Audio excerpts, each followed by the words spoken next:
You're listening to TG1F, an F1 podcast with Kate and Nicole. We're your hosts. I'm Kate. And I'm Nicole. And this is our show where, you know what?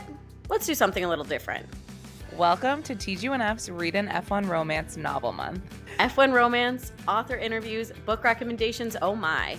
Join us for a month-long celebration of F1 romance authors and the stories that get our hearts racing. Because while F1 drivers are filling their shelves with trophies, we're filling yours with F1 romance novels. Who are we talking to today, Kate? Turn the page and find out.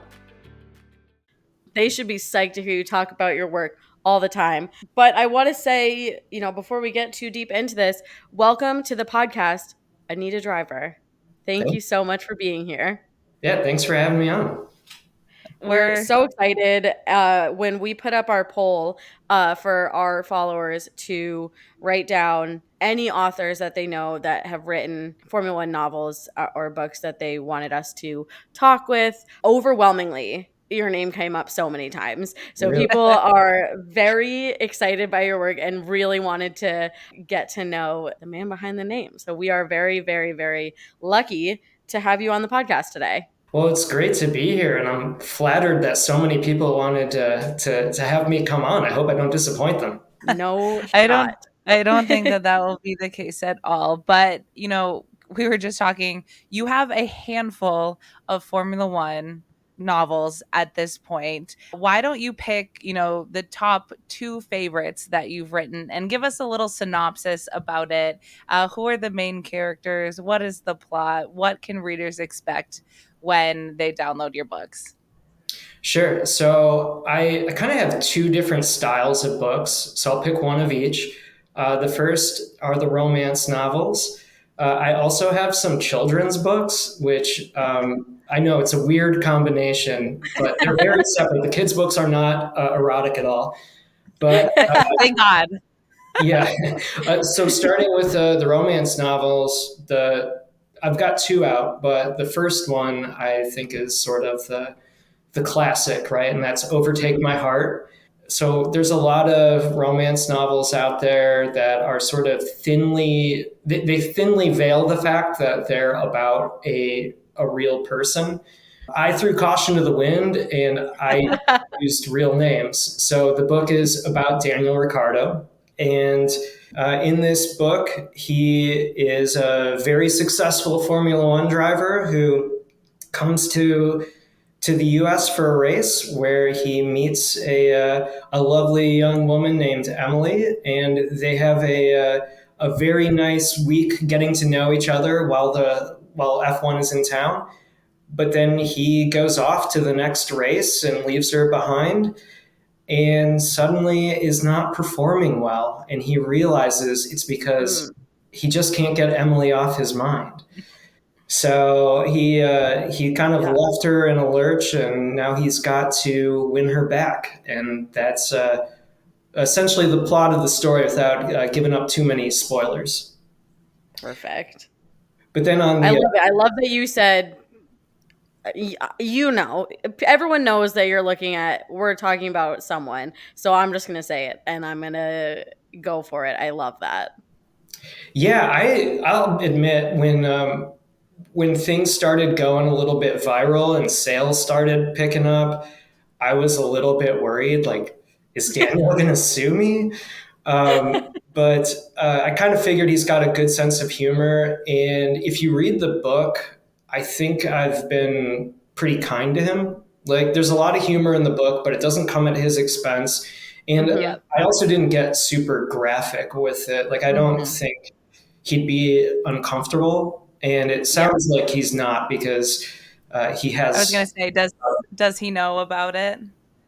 Yeah, so Dax Shepard called him and asked him about it. And it was pretty wild to hear, because he's on the phone seeing the cover for the first time, and you hear him read every single word on the cover. My name, there's like a little sticker on the cover that says "makes a great gift for mom." So I got to see his like real-time reaction to all that. And wow. He laughed, and he noticed how jacked he looks on the cover. And he was yeah. I mean, it's interesting. For mom, I've got my Christmas gift sorted. It's I funny mean, it's because like people interesting. would ask me, "Does your mom like the book?" And for a while, the answer to that was, "She knows nothing about this book," but she knows about it now. I don't think she's read it though. I mean, how could she not know about it now? It's interesting because I think ultimately at the end of the day, it's a fanfic about Daniel Ricciardo, right? And I think we're seeing a lot of fanfics that people have written about Harry Styles become movies, right? We've got The Idea of You, we've got After, and these were really prominent fanfics that were just written on AO3 that have been picked up for book deals and now they're movies or TV shows. Now, do you think that at any point in time in the future, Overtake My Heart is going to be optioned as a series? Uh, I That is this seriously doubt it. actually the book? Is this actually the show that Danny Rick is producing on Hulu? Is Oh, about I himself. wish. No, I don't think any of that is likely to happen. I actually did talk to a big publishing company, and they said that they loved what I was doing, but could I do it without using real names? So Yeah. yeah, I think anyone with lawyers has been advised to stay away from this. Yeah. It's going to turn into a TV show. I got to self produce it, I think. Yeah. Sorry, we also kind of cut you off because we were very excited to talk about that, but we'll kind of circle back to uh, a book in your other kind of genre of F1 books. We'll let you go do a little plot synopsis there too. So yeah, I've got a couple of children's books out. The one that's been the most popular is Charles Leclerc and the terrible, horrible, no good, very bad Monaco Grand Prix, which I wrote that a year ago before he won. So it's a very sad book about disappointment. But Mm-hmm.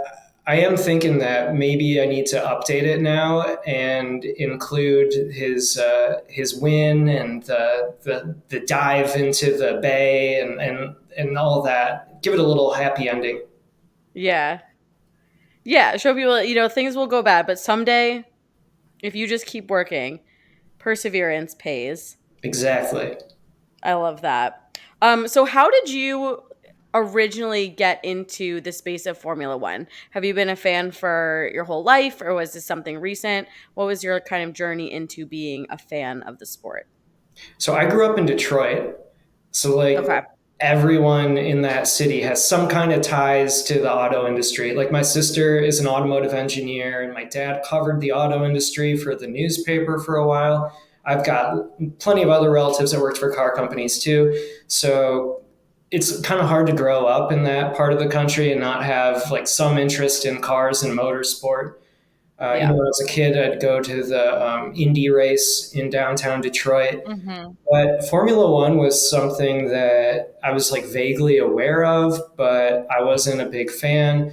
And in I think my teenage years, I started watching that British car show Top Gear, and Mm-hmm. they would bring out Formula One stars to drive a. They had a really crappy car that they would make them drive around a track and set a lap time. So it was like a big deal to which driver could be number one Hmm. Yeah. uh, on the list. But yeah, so I started to like get to know some of the drivers through that, and then there was an episode where they did a big tribute to Senna, and Mm-hmm. they talked to Lewis Hamilton about his memories of Senna, and um, I thought, wow, this is like a really cool story. I'd like to know more about it, and started diving into Formula One a little bit more after that. And then Drive to Survive kind of helped take it to a new level because in that show, you really get to learn who these people are, beyond just Mm-hmm. the Hmm. performance on the track. And once you kind of sort of know their personality and where they are in their career arc and stuff like that, it makes the races that much more exciting. Yeah. So that's when I kind of 100%. became like a really big fan. I love that. Yeah, we always talk about that. It's the when you get to know the people, that's when like the fandom really kind of clicks, because before you're just kind of, you're enjoying the sport and like the concept of what it is, but once you get to know the people, you're really invested because you actually care deeply about who the people are and how they're doing, how they're performing. So I agree. I Exactly. think that is like, that was, I feel like, the turning point for a lot of people. And what's great about Formula One is you have 20 drivers and Yeah. a handful of team principals to know. If you wanted to follow the NFL at that kind So of true. depth, like you'd spend your whole life watching games and reading analysis, and you still wouldn't know half the players. Right. 100%. Exactly. Yeah, that's the biggest proponent. Kate and I are always like, listen, you're trying to get into a sport. There's 20 people at the bare minimum that you should know. That's it. And then that's kind of the gateway into learning about the team principals or the athletic trainers or the team strategists, right? Then you can go into it more, but the 20 personalities makes it the best solution to getting into the sport. And one race to watch. If you want to keep up with what's going on in the NFL, the NBA, or whatever, there's dozens of games. You can't watch them Yeah, all. Yeah, it's a very accessible sport in that way. Yeah. I agree. So you obviously pulled inspiration from Daniel Ricciardo, from Charles Leclerc. Is there anything coming up, that any new works that you're going to be writing about in the future that may be about real Formula One drivers or may be about fictional Formula One drivers? Yeah, I've got some ideas. I do have another book about Daniel that I'm going to put out. I I put on the bottom of the first book that it was book one of 69 in the series, Yeah, I and saw that. Yeah. that was a total joke. I didn't think I'd write more than just the one, but yeah, I kind of was thinking about like by the time I get to book 69, the plots are going to have to get wild, right? Like I'm going Yeah. to It's gonna be yeah, like Fast and Furious. They're gonna be in space. exactly. So funny you should say space. I told myself that I had this idea that was crazy, and I'm like, that'll be book 69. And I don't think I'm actually going to write 69 books about Daniel Ricciardo. So I thought, well, the Star Wars movies came out of order. Can't I just jump right to book 69 and write the crazy one? 100%. So Yeah. Absolutely. that's one thing I'm working on. And then I have another idea that I'm not actively writing this book, but I've been sort of collecting ideas for a book on Carlos. So Mm. Oh, I'll have the more. girls are going to love that one. That one's actually not a romance book, but Oh, okay. I hope women still like it anyway. I'm sure. I think anything having to do with Carlos, people are going to love. Sure. So what, as a writer, I think a lot of conversations kind of lend into like tropes and different especially in romance. Do you have a favorite trope that you like to write, and on the other side, is there one that you haven't written that you are interested in writing towards? I gotta be honest. Aside from the books I wrote, I've never read a romance novel.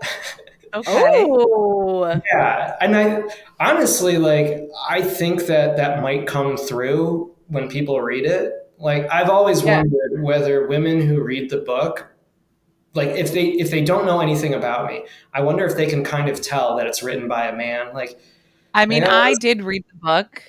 I yeah. did read it back when it was kind of the viral sensation that it was.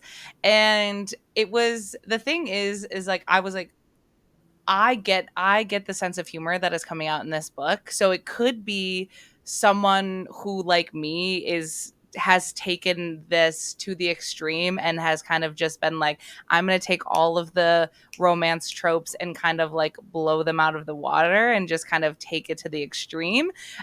Or my alternative thought was like, this could be a man. So it was either or. I thought it might be very obvious. Like when a woman reads it, she might think like this is obviously written by someone who knows nothing about what a woman wants. I just didn't think that it was at all serious. I was like, this clearly feels like a joke. So I was like, someone maybe wrote it as like I'm just going to be funny about it and put it out and like see what goes on. So it was either or. I was like, yeah, it could have been written by a man, but it also could have been written by someone who was just like, fuck it, send it. Sure. Yeah, it was definitely a joke. It is funny to me the things that some people take seriously about it. Like, I've gotten a lot of comments from Australians about how they don't actually drink Fosters or eat bloomin' onions. And it's like, yeah, that's the You're joke. like, Yeah. obviously.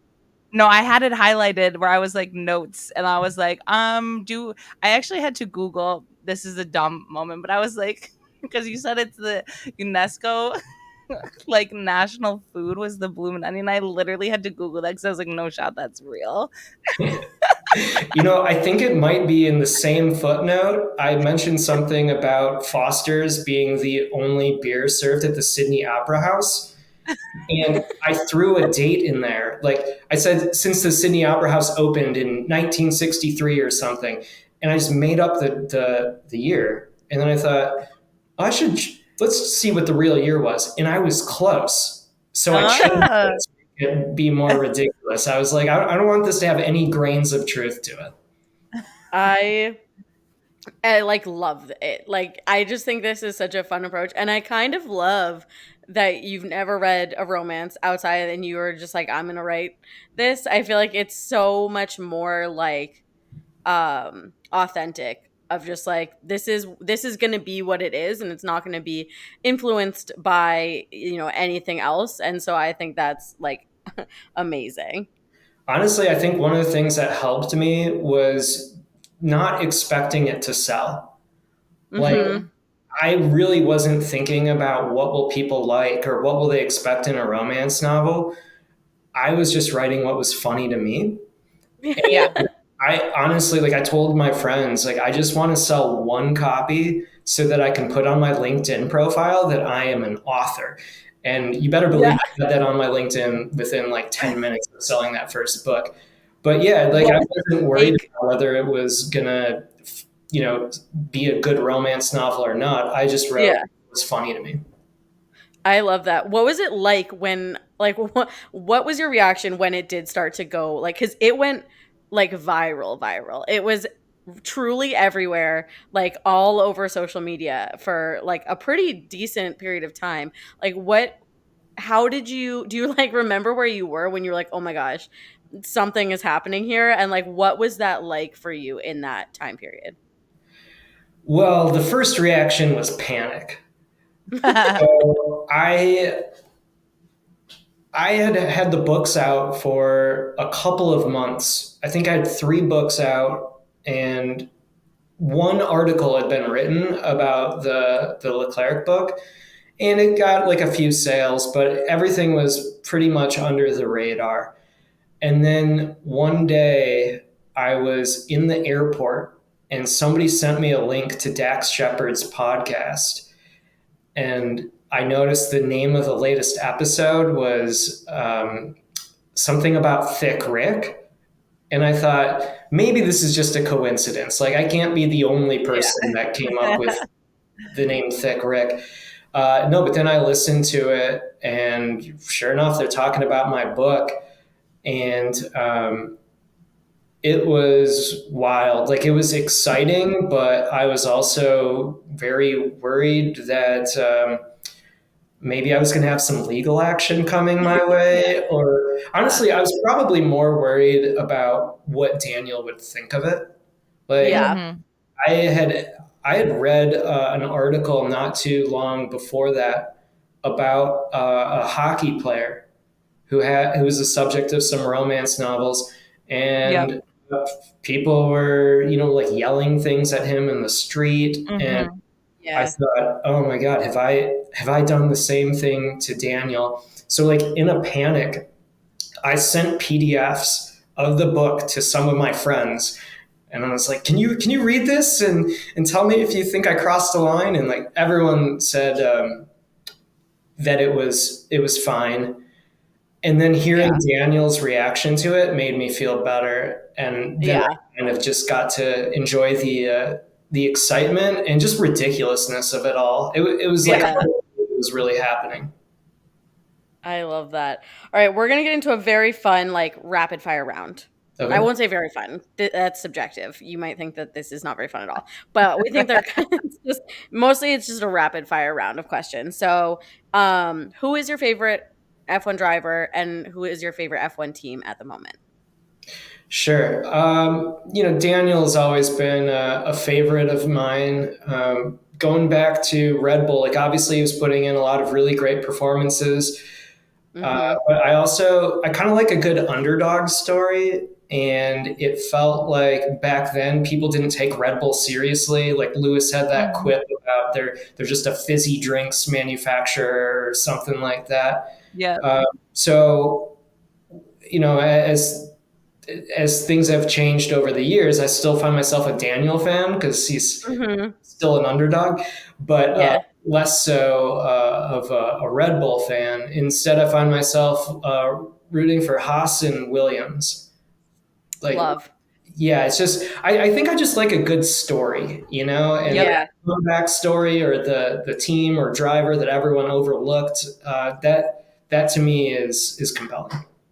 Yeah. No, absolutely, Kate, and I feel the same way.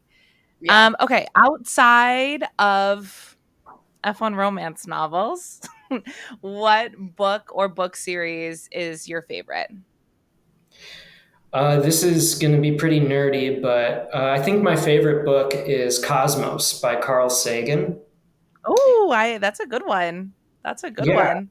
I feel like when you read that book, you realize humanity's place in the universe and how small we are. And it just kind of makes you realize that things like politics and nationalism and racism, like these things are just so silly to like get worked up over. And Yep. yeah, it's just a book that I come back to in times like this.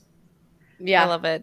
I'm a big space nerd, so I also like that book.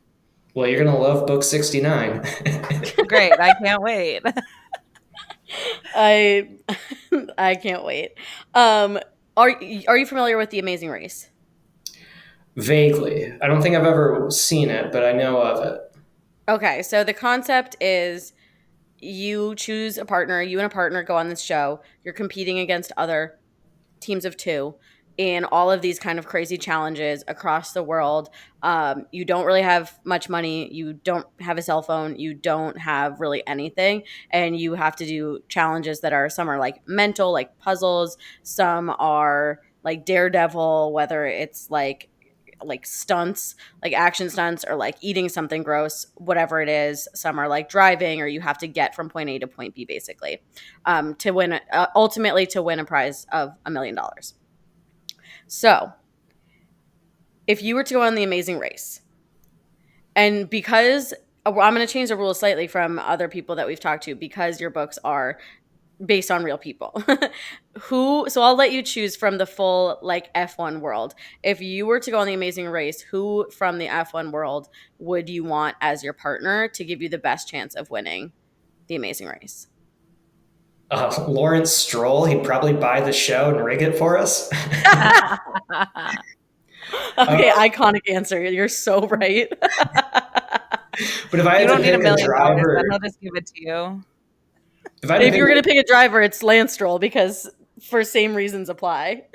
yeah, I mean, obviously Lawrence would want to be involved, make sure his son wins. If I really just wanted to be as competitive as possible, Max, Yeah. like Yeah. he would. He would leave no stone unturned trying to win that thing. But if I wanted to have fun, maybe Daniel. Yeah. You'd I think certainly that's have a all. good time. Yeah. I don't really know if there's a wrong answer. I feel like it would just be fun with any of them, except for I'm trying to think of if anyone would like not be very fun to do the amazing. I feel like If I had F1 would not be that fun. if I had to be on the show with Christian Horner, I'd not want it. That wouldn't be very fun for me. Sure. Fair enough. All right. Well, thank you so much for coming on the podcast and joining us for this very fun month of episodes that we're doing. We really appreciate you taking the time and hope that people are downloading if they haven't already, and also waiting anxiously at the edge of our seats for book number 69. I'm going to consider it my magnum opus, so Yeah. you don't want to miss it. And Great. before I we can't sign wait. off, though, I want to hand it over to you to let people know who are listening where they can find you, where they can get your work, anything you have coming up, just anything really that you would like to share. Sure. So all of my books, you can find them on either Amazon or at anitadriver.com. I'm on Instagram at Real Anita Driver. And I just have one thing to say to my fans out there. I don't understand why you're all giving me these really amazing reviews on Amazon. Like, this is the funniest thing I've ever read. And then giving me 2 stars. Oh my God, fake fans. I know it's not Shakespeare, but if you were entertained, isn't that at least worth 3 stars? 100%. You can't write a nice review, but then not give a lot of stars. That's fake. There was a review that was so positive, I used it as a quote on the back cover of my next book, and I think it was a 2-star review. No. Oh my God. Okay, well, that's not fair. So this is a call for everyone to stop doing that and adjust your stars accordingly. And if you laughed, it's at least 3 stars, and that's the new rule. Oh, I'm so annoyed. Mine, it's not on my Kindle Goodreads. I'm pretty sure I gave it a good review. If I have a good time, I'm rating it 5 stars. Famously, people hate my Goodreads because I'm like, did I have a good time? 5 stars. So don't worry. I'll go back. I'll write a glowing review and give you 5 stars as well. I appreciate it. Awesome. Well, thank you so much. This has been great. Really appreciate your time. And I'm sure we'll be chatting soon, especially when the next one comes out. All right, well, thanks for having me. Awesome. Talk to you soon. Bye. Thanks so much for listening to this episode of TG1F, an F1 podcast with Kate and Nicole. If you like what you heard, don't miss out on the fun between episodes. Keep up with the chaos on Instagram at 2 Girls 1 Formula. That's spelled out TWO Girls numerical 1 Formula. And check out our website, 2girls1formula.com, to shop cute fan-made F1 merch. See you next week. But like we said, in the meantime, we'll see you on the internet.